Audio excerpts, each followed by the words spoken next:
Hello, I'm Dr. Greg Winterick, and for this week's Tip of the Week, I'd like to talk about why insurance companies are not the problem. I know that it's real easy to sit back and blame the insurance companies for their fees being too low, for their coverage being restricted, and for their annual limits not really being high enough to be able to do any real dentistry on a patient.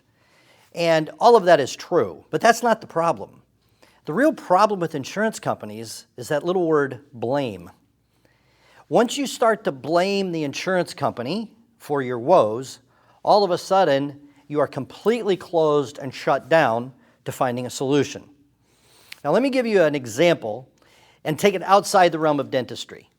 Let's say that every Friday morning it's my responsibility to put the garbage out as I'm headed to work. Set it out by the street.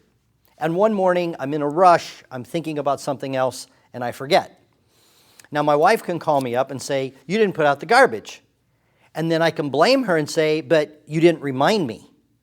And then she will say, "But this is your job." And all of a sudden we're having this entire conversation about her not reminding me.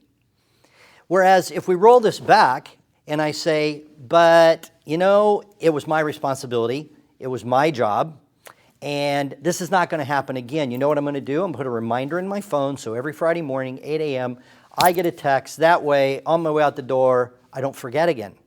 So rather than have a big conversation with my wife and blame her and she blame me, which leads to no resolution, if I stand back and just take responsibility for it, all of a sudden, I'm putting all of my energy into figuring it out. Now, here's what we do at MGE. We train, meaning we teach you how to handle the patient objections regardless of whether the patient has insurance coverage or not. It doesn't matter. The patient needs the dentistry done. So how do you become a better communicator?